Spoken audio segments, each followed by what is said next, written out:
Oza numéro ya téléphone na bango.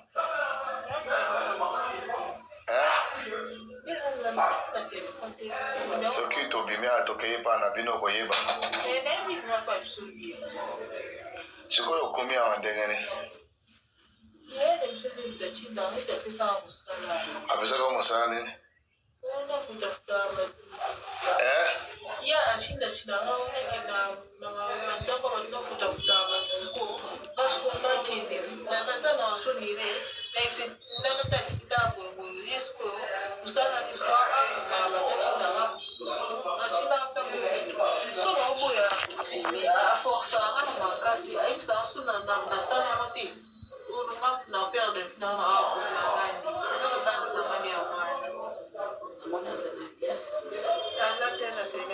Sikoyo yaka ndenge nini mpona kokota ndako ya bato?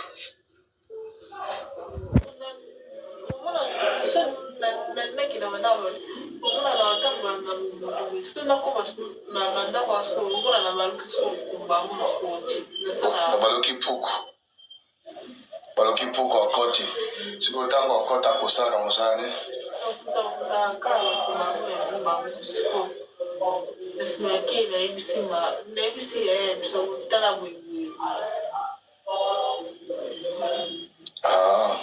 Sikoyo akotaki awa ere nini? Mingi te. Okotelaki ndenge nini kaka puku yango? Okotaki lokola moto biye lokola puku.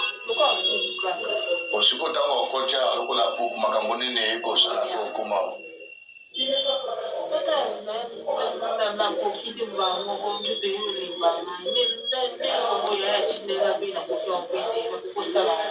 Osala ngondi amfutaka ndenge eloko yana ya tindi ya sala akoki kosala ngo te.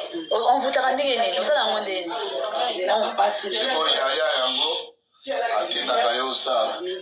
Sikoyo ndenge oyi awa atindaki osala mission nini na ndako? Loba makasi.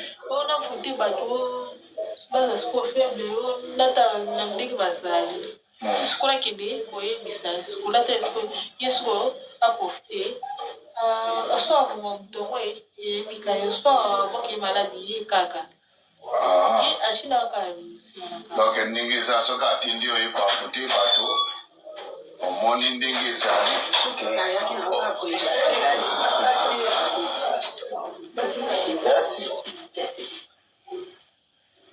Wafute bato oki kopesa rapport epai ya yawe atindi yo.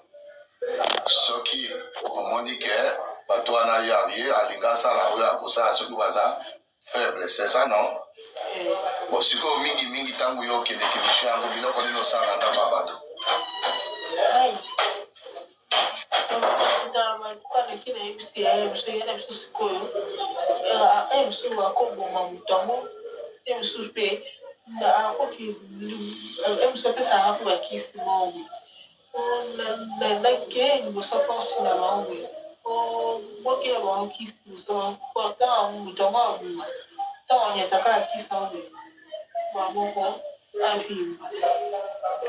Usa sûr que okoti awa lokola puku.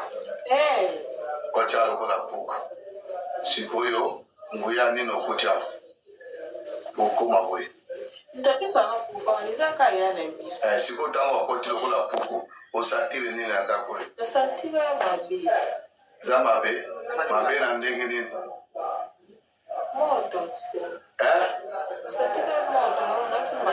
Satire moto eza mabe.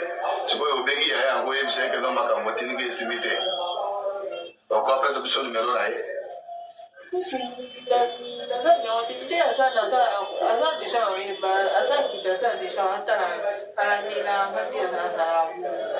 Azomona deja pe basi makambo ebebe yawa. Ayebi. Sikoyo yo bobomaka bato nyonso. Aza libota na yo te bobomaka kaka. Mama msokuna papa msokesha kutumbuma. Oboma bango. Donc ata moto nyonso akoboma ya ata aza famille na yo te. Bobomaka. Ata ya famille na yo te obomaka kaka. Osoko obomi osaka nini? C'est au boumi pour ça, quand même.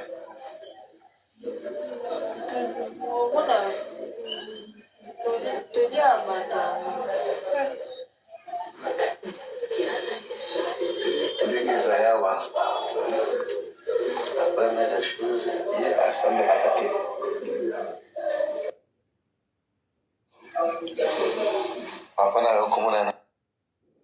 Bandeko na nga kimona meso o tata Kimbangu alobi yango oyo.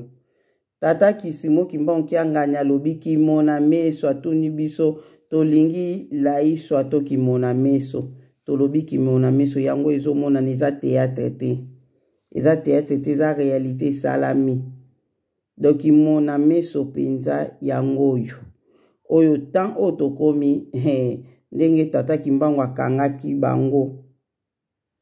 Ndenge bakobanda kokangama kaka boye ke koloka bakutio mwasi oyo akbongwa na kampuku akoti na ndaka bato ake koloka lara zokoma na ndaku wana bino boyeba te pourquoi abatama zokontola azoyoka bino azoko amvute azosala makambo mabe na bandaku wana nde akotaki na ndako bato basambelaka akuti moto akoti na ndako wana akoti moto akuti moto akoki te nde aeko kokoma kozonga mutu normal donc akoti puku akoki te moto ali azongi mutu bamonaka mutu na ndako nde babandi kotuna eti nde bomoni boye en tout cas tosambelaka makambo eza théâtre te yo soko olobaki eza théâtre yebaki ba réalité muso ezoleka na mukilo oyo nde ozana ya kolala ozo comprendre te nzamba sunga biso tobondelaka totiaka bamoto ya molimo santu pe makila na biso masia na bandaku na biso totiaka na bandaku na biso nzamba za na moko ya na partage na bino nzamba mona bino ezaka po motiver biso kaka prière pona temps otokokanga bandoki na maboko bakomona na boye pe bake koloka penza toyoka yango ya moko bato bakwei tuko pe bakokweya makasi po toza na temps ya kimona meso nzamba mona moko na moko merci.